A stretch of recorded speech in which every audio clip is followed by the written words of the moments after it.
It's the SDG Podcast. Before we get started, you can check us out on the web at solutiondesign.com/podcast or find us on all the social medias, LinkedIn, Twitter, Facebook, and Instagram at Solution Design Group. We're podcasting again. We're having a special podcast today about a special podcast. So let's introduce ourselves and we can get fired up and get going. Anybody want to start? Hi, I'm Chad Jettner. I'm Peter Lawrence. And I'm Kyle Bacher, and today we're going to do a retrospective on the first 100 podcasts that we've done. So The last one we did was number 100. You can't do a retrospective on 100 podcasts in the 100th podcast. I bet you could. Wait a minute now. You just wouldn't get very good feedback on that last podcast. That's all. Exactly. So we started this, just some background on it. We started this thing before our first release, but we released our first one 4/26 of 21. So April of 2021. I think we started getting ready for it. January of 2020 is when we decided to do it. No, not that long ago. I don't think so. I don't know.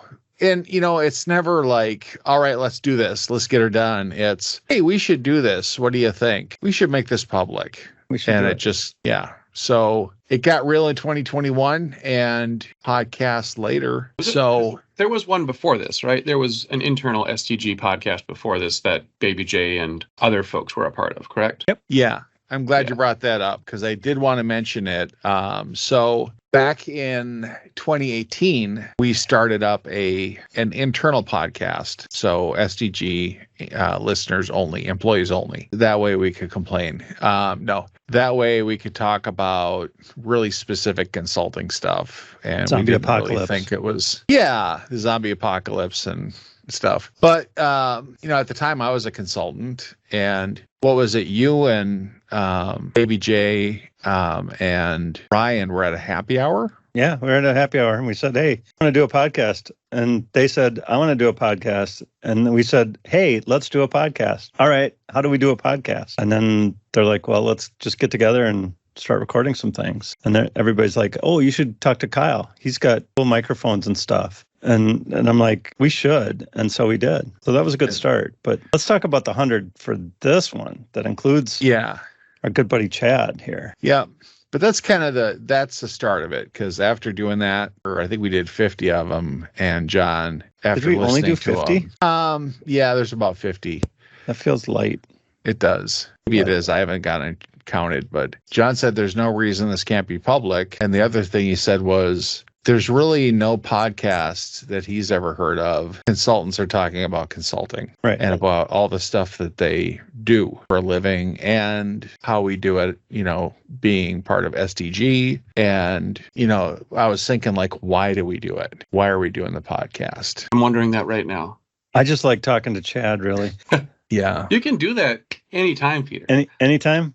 Exactly. You could actually do it at about 4:30 tonight at a bar. Your favorite watering hole? I was looking back at our at this podcast, the 100 episodes, and I was looking at some of the titles and remembering all the talks that we did. And was astounded that we came up with 100 different things to talk about. Looking back, I won't say that we hit every one of them out of the park because, hey, we're learning this stuff as we go. But yeah, there were some astounding, just amazing podcasts that we got through. I remember the Norman Foreman. I guess we start with forming, right? But yeah, the Teams ones with Nick Brecken.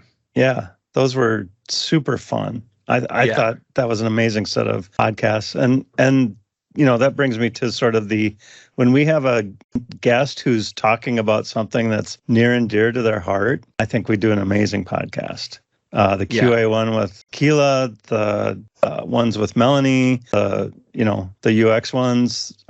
Just all of those where people were just like, I really care about this. I care about this topic. And I can talk about it for 6 hours, but you guys are going to make me talk about it for only one. We always got to get them back because they leave us wanting more. That's right. I fell in love with podcasts because it's the fly in the wall to a conversation being had by people that have specific skills, interests, whatever. So you can dial and you can really kind of pick and choose. There's so many out there now. But when I was thinking like what's the core purpose, and it's the consultants kind of talking about their world and all the stuff that they do and all the stuff we do as a company. And I think it really gives people an insider look, not just on what we do and our expertise and things like that, but just what people are like that work for SDG. Mm-hmm. You get a sense of what we're about. And I think,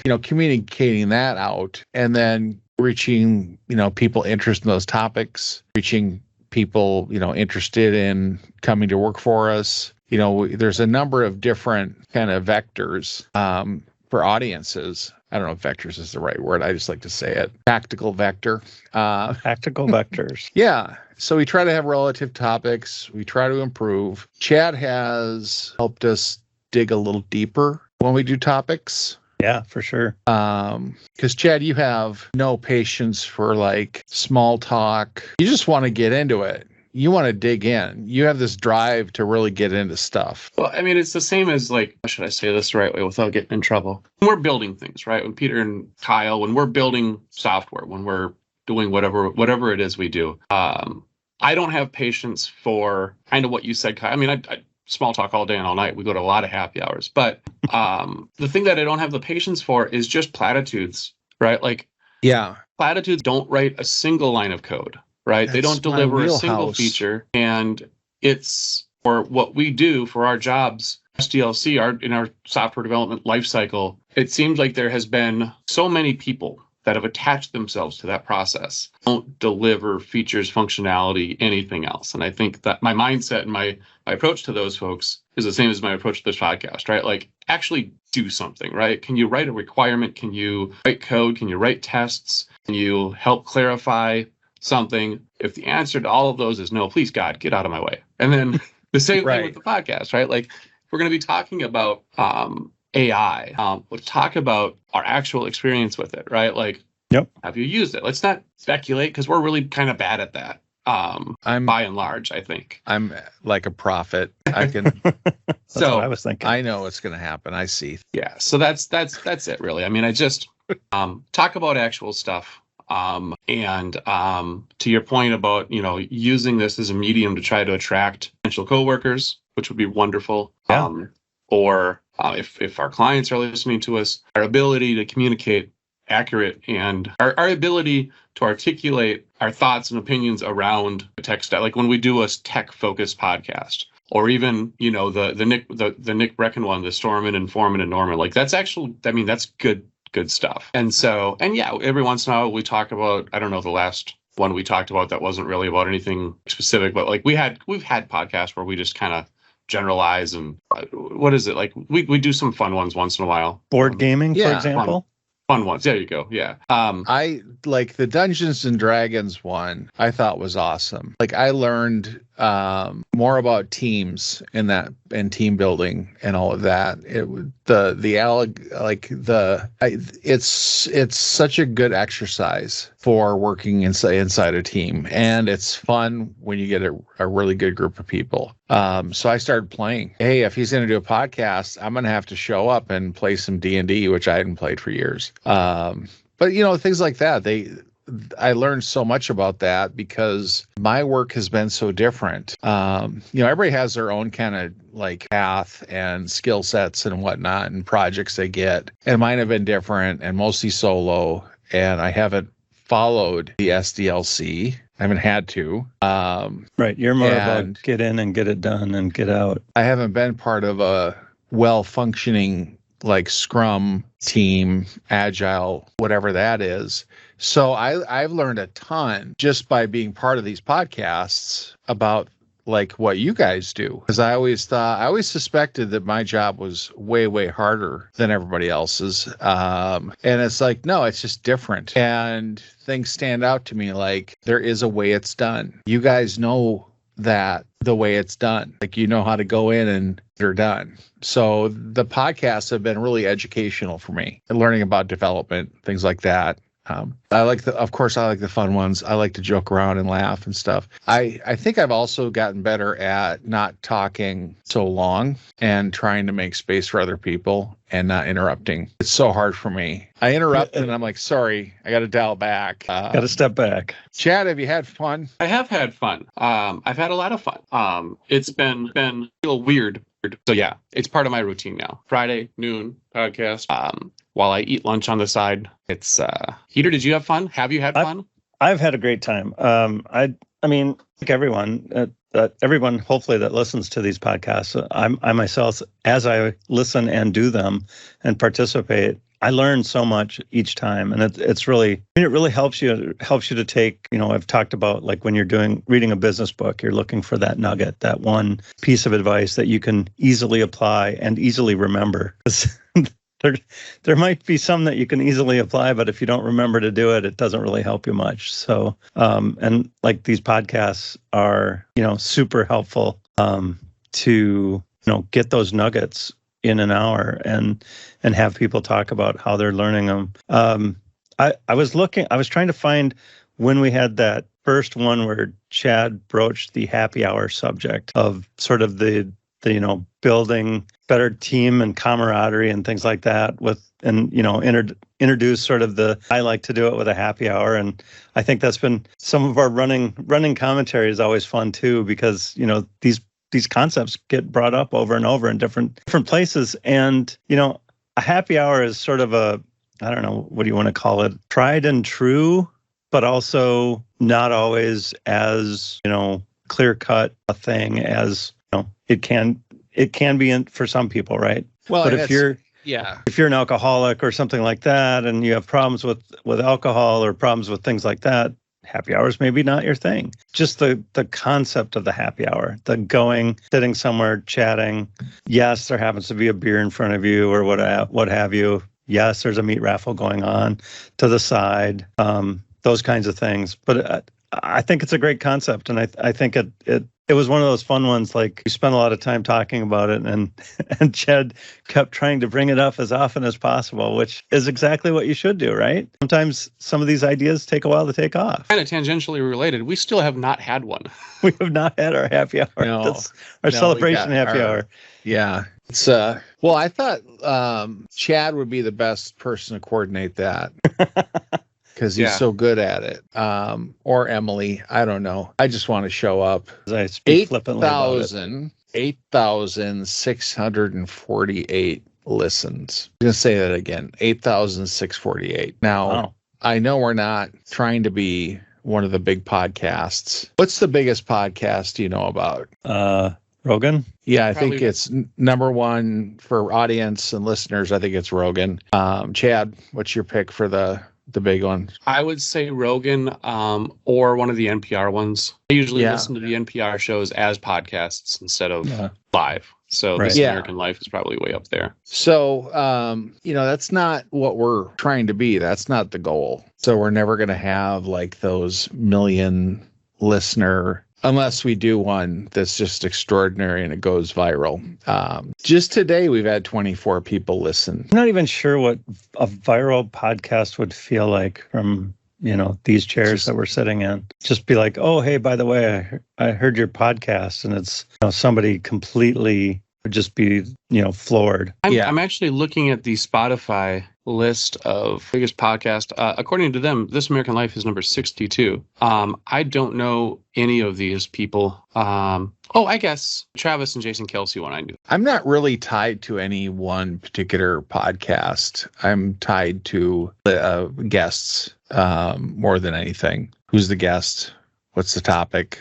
So I listen to a lot of different ones, but I'm totally happy with, and I don't know if I'm surprised. Like, I don't know what, I didn't really have an expectation of our growth, what our audience was. Starting out, the point was like, how do you do one? How do you even get one going? And it's, what equipment do you need? How do you host them? How do you get them on these platforms? Like, Chad, when you started with SDG, we chat frequently about all that setup stuff and looking into it, and then platform selection. So, I mean, my preference is usually to do them in person. And I don't think it's ever going to be a thing for this one, but I would love for us to be in person more often when it works. Mm-hmm. And my favorite episodes, I mean, like I said, I listen to This American Life, and my favorite episodes that they do is when they're in like a diner or they're in a bar or they're in somewhere, right? Okay. And you hear all this ambient noise in the background. So when we were starting this, I was talking about getting the what is it? Lavalier.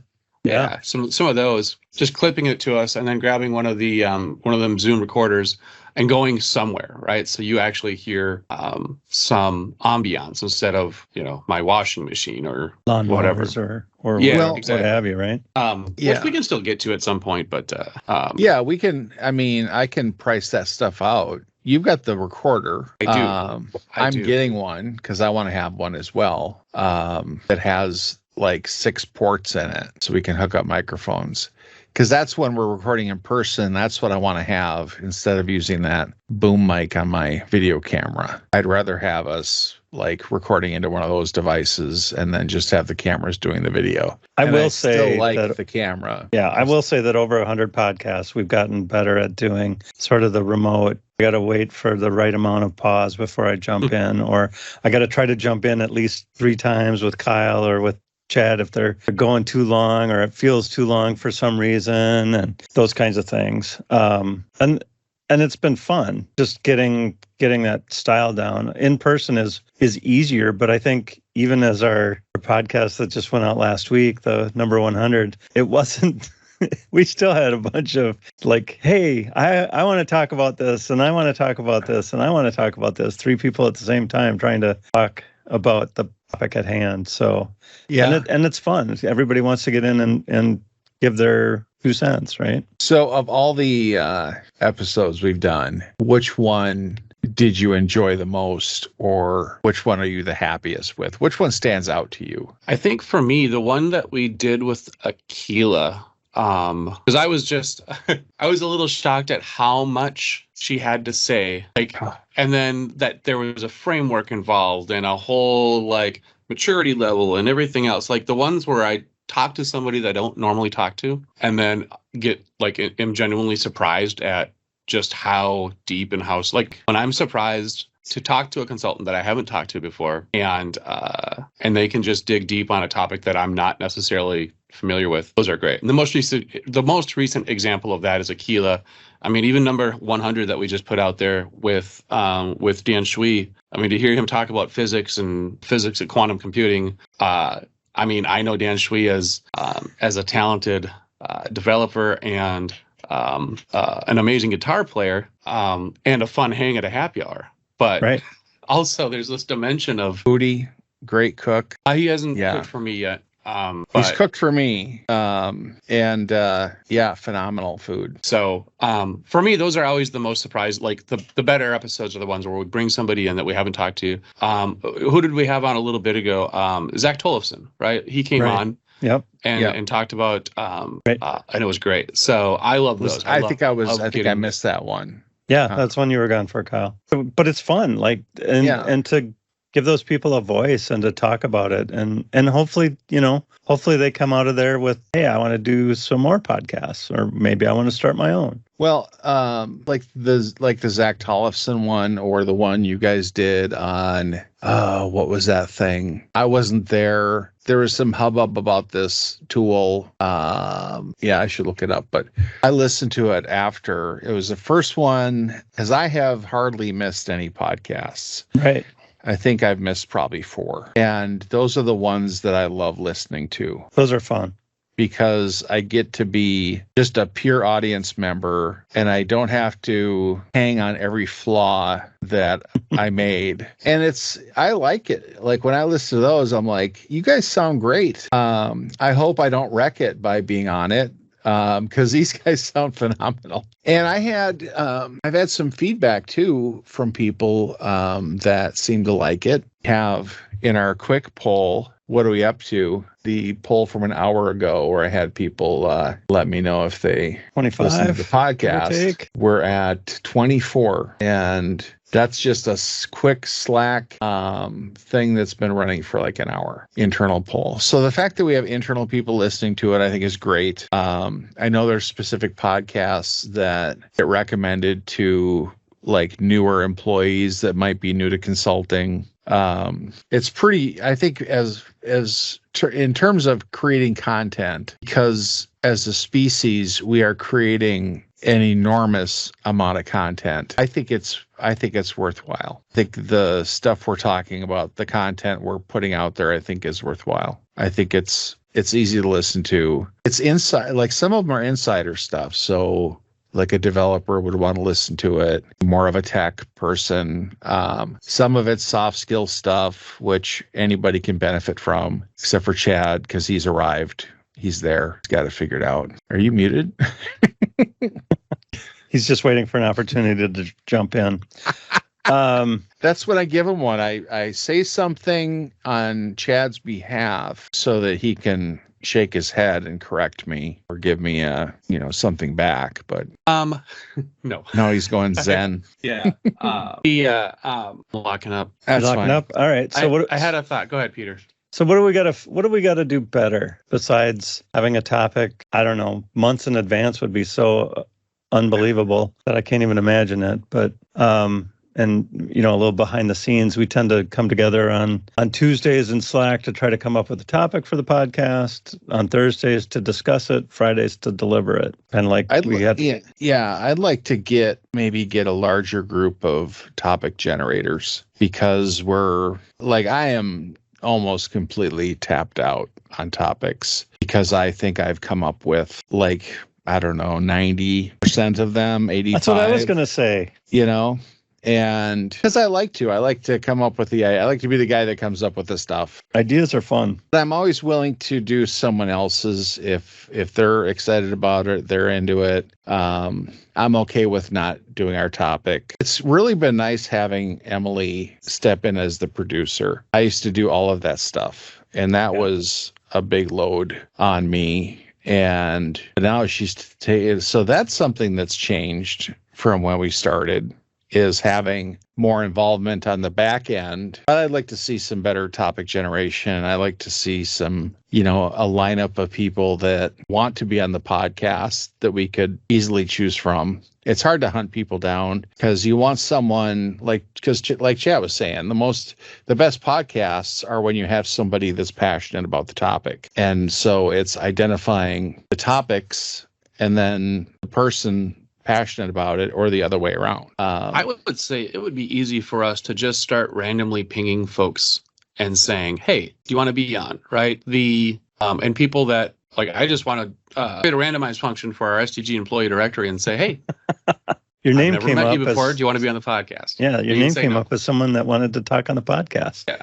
I've been meaning to do a survey type thing. And what would be better? Just a little Slack poll, or reach out an announcement. Hey, reach out to us. I think one-on-one direct asking is the best way to get someone to I was just going to say, honestly, finding a person is willing to podcast when asked versus finding someone who wants to volunteer to be in the podcast. I think that's a little different take on it, right? Yeah, Somebody asked you to do something. Yeah, I've had almost 100% success rate when I reach out to somebody directly and say, hey, Chad, we're doing this on Friday. You want to do this for us? Yeah, it's been great. I mean, I think they might not be excited about being on the podcast, just because of general, anxiety over public speaking and not having done it before and wanting to do a good job, but they're willing to overcome that and come on anyway. And then as we talk, they get more comfortable, and then we're just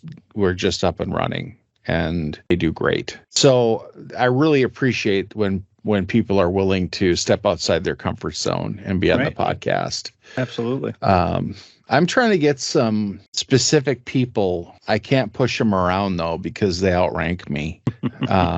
We'll get them. Yeah, we've had some really good guests from different, our different practices talking about those specific things like DevOps. I really liked the Right to Repair one. Having Alec on there, the farm boy who can hit a golf ball 340 yards, no lie. Because I saw him do it, and I still have no idea what happened or how it happened, but he crushed it. And then Lex. Was it Lex or was it? No, it was Eric Schneider was the other one. Eric had the tech side. Right. Like he had that all figured out. He knew all about that and been reading into it. And then Alec knew about like the difficulties in fixing John Deere tractors and other things. Because Right to Repair was on a couple different fronts. And one was the agriculture equipment. That was one focus, and then the other one was, but just the knowledge those guys had and brought to the podcast was awesome. The board gaming knowledge that Brian Gannis and Lex Ryan brought was awesome. Yeah. So, Chad, were you in that one, or were you off that week? No, I was in. Board games was that was I was actually surprising. It was surprising. I was surprised at that one. I expected to do a lot of listening. But who was it? Lex actually had a degree in game design from, what was it? He went to college for game design, not right. board game design, but right. All of that stuff. Like when you find out like surprising little tidbits about folks like that, that's just great. I mean, I hope we can. Our norm is to have a guest a week, like a new guest. You know, maybe that's the thing that we can try for this year is every week, just somebody we haven't had on before. Like we haven't had many of the design team on, right? Like none of our UX folks have joined. Melanie. Yeah, Melanie joined to do user research and for user research. She was on two of them, I think. She's design adjacent. Oh, she knows so much about it. Yeah. I've worked with her on like doing the HQ, and she's working helping us with the website, and she's a wealth of knowledge on that stuff, which is great, and very passionate about it. Extremely passionate about it. Right. I don't, like what the people we work with all have passions about something, and all take on their roles as it's like a mission, going in and getting it done, and then, work hard, play hard. And then you can't be a consultant and doing their beer brewing and Internet of Things and all of the stuff that they are into.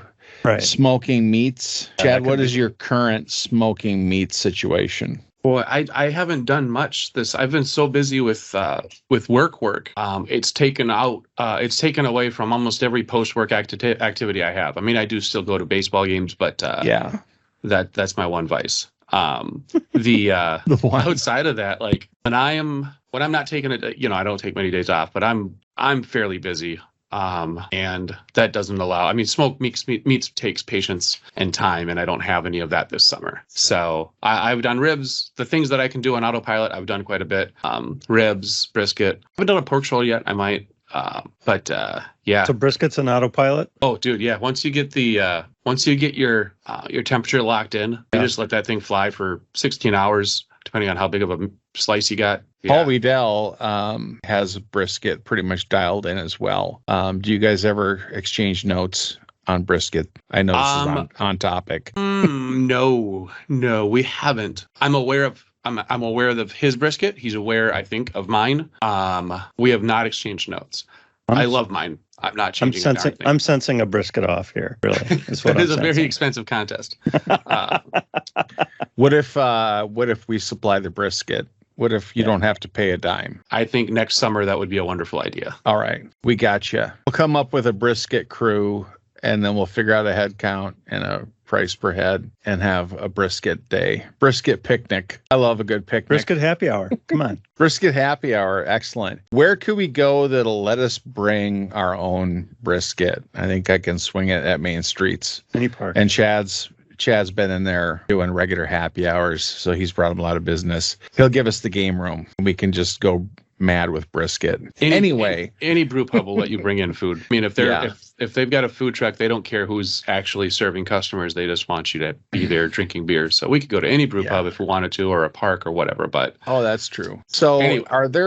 Are there people out there that you want to be on that you want on the podcast? Are there people you have in mind that you're like, God, I really wish they would come on the podcast? I'd love to have Jana on. As head of, I think, employee experience, that would be a fantastic guest to have on the show. I think every solution lead, right, this new role that we've defined, every solution lead would be wonderful to have on. So Mr. Levine, Mr. Lamer, Akila again, Jared, get all those folks on and have them talk about what that means, to like what that actually translates to. Right. And then as a solution lead, they're going to have a pretty deep understanding of their tech stack. So Mr. Levine for AWS, Lamer for and all the others. So that would be great. I think that would be a nice start. But yeah, I'd love to have Jana on. I'd love to talk to her. I'd love not only for us to have a conversation with Jana, but for Jana's voice to be heard by prospective employees and prospective, other workers. Yeah. And that could be really cool. And then we should have our CMs on, right? Like we've got this really cool role at SDG called a consultant manager. Yeah. And that would be awesome. They're always like fantastic ambassadors for what it means to work here. So for the consultants, right? Yeah. Yeah. Right. And speaking of lawn, there's my lawnmower guy. I could see a series of Inside SDG where we get people from those roles to come on and just talk about them. Talk about your role. Talk about your vision. Like, how are you going to grow your role? How's your role going to evolve? All that stuff. It'd be great to have those guys on sooner rather than later. We could do one. We could do one where I talk about my job and all the stuff I do. That'd be interesting. Without complaining. Without complaining. Well, that would be without complaining. That would be talk about what I walked into. When you ask for things, sometimes you get them. I think there's just so much more. I don't think we're ever going to run out of topics, and I don't think we're ever going to run out of people. Being more proactive. So what are we going to do differently? Being more proactive about topics and guests, being further ahead of the curve on that stuff, I think will be good. Maybe increasing the pool of people that we can brainstorm topics with, maybe more specific tech ones. That's near and dear to Chad's heart. The tech stack, like what's in your tech stack? How has your tech stack changed? Yeah. Now I'm just generating topics, but because I like it, Chad, when you're excited about something. That brings a lot. And I like it when your actual job isn't going nuts, because you do have to work sometimes while podcasting. But one of the things that I'm really grateful for is that you both full-time jobs and still make time for the podcast. Well, yeah. I mean, and that's part of being an SDG consultant too, right? Is working your billable time, but then also doing other things to help enrich the employee experience. And this is just one way. Yeah, there's a lot of things we do that we can dig further into. We've got a lot of committees. We could hit up the committees for give us two of your people to talk about, your stuff. Yeah, I'm excited about more podcasting. Mm-hmm. I love doing it. I love improving things, figuring out ways of doing it better. Like with the cool microphones and cool cameras. Those have both helped. Yeah. I don't mind that Chad's a little fuzzy. I don't mind a little less clutter in my office. That's right. I could have forced it on you because I can't. I've got nothing but clutter in my office right now. Because you won't let me. That's, which bothers me. People usually just do what I tell them. I want his chore cult. Mm-hmm.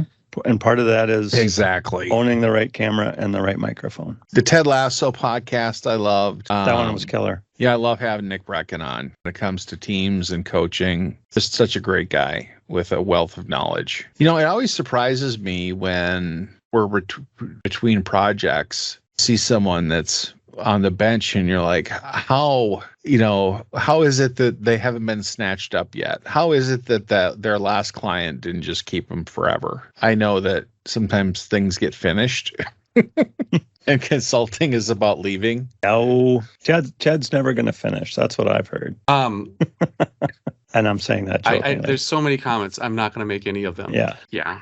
I'm just going to be quiet for a minute here while I let one go. We're gonna have to teach Chad how to do a slow exit out of a long time consultant and backfill and go on to more fun things. But I'm having a blast. And that's the most important thing, right? Is that you're having a blast. Because as long as that keeps happening, who cares how long it is, right? So one of the most difficult things that we've had to solve this week, our client is moving offices, and we have a regular happy hour spot, a well-established regular happy hour spot, where not only does everybody know about it, the waitress will text me, hey, how many people you're bringing? Like I'll get a text Wednesdays at 1 o'clock. How many people you bringing? She gave my number to the backup waitress. That waitress texts me, hey, did Elaine ask how many people you're like? Really well taken care of at this one spot. We moved about 15 minutes away. So do we just spend the time to go to that same spot, or do we pick a new spot? And there is a healthy debate going on right now on if we keep that spot or if we pick a new one. I think you do the once a month, head back to the big spot,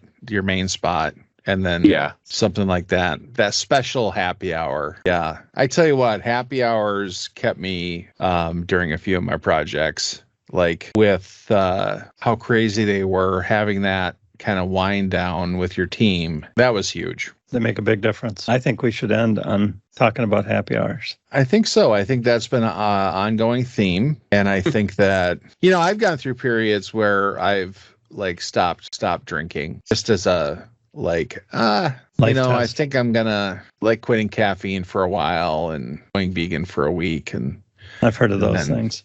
Yeah, trying this, trying that, and it's like unless it's a problem for you, even if you don't drink, you can show up and have a Coke and a smile. You don't have to stay long enough to see people get tipsy if that makes you uncomfortable. Has got that all figured out. We'll get it figured out. He's got a system in his new book that's coming out. Or maybe we have happy hour fixes everything. I like it. Actually, I mean, it's funny. I am taking notes for a book, but I don't think it's going to be coming out anytime soon. I talk about it more than I talk about writing it more than I actually write. So maybe someday. That's easier. Yeah. How has podcasting changed you? That's my parting thought. I have no problem. That's a parting question. That's a parting question.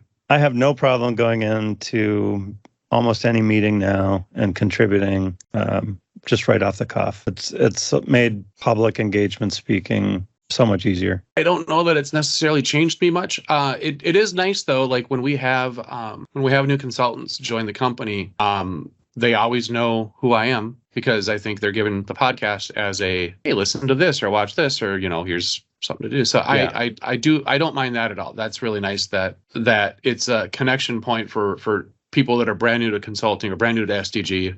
Right. It's a handful of times folks have reached out and said, hey, I know you from the thing, how you doing? And that's been cool. I like that a lot. I think as far as this specific podcast goes, that's one of the nicest things. And that's one of the reasons I keep doing it is I think it's important for brand new consultants coming into this. I mean, we have our PAL program, we have CMs, we have so much support around them, but that is, limited to one other consultant and then one CM and then whatever else. So I like that. We get exposed, like people get exposed to us and they know who we are. So now we have something to talk about. I like that we're providing another point of connection. You listen to people that are comfortable around each other enough, you feel comfortable around them and you feel like you're part of it because you're that fly in the wall and you're getting to know and you're learning a few things along the way. So that's what's changed me is I've learned a ton about what you guys do and what our people do and kind of the way it's done on a few fronts, the value of what we do. So I'm in. I'm going to keep going. Cool. You guys still in? 200. Awesome. Well, I think that's a good place for us to just say goodbye. Goodbye, everybody. Goodbye. Solution Design Group is a digital product consultancy in Minneapolis. Check us out on the web at solutiondesign.com or look for us on Facebook, Twitter, LinkedIn, and Instagram at Solution Design Group.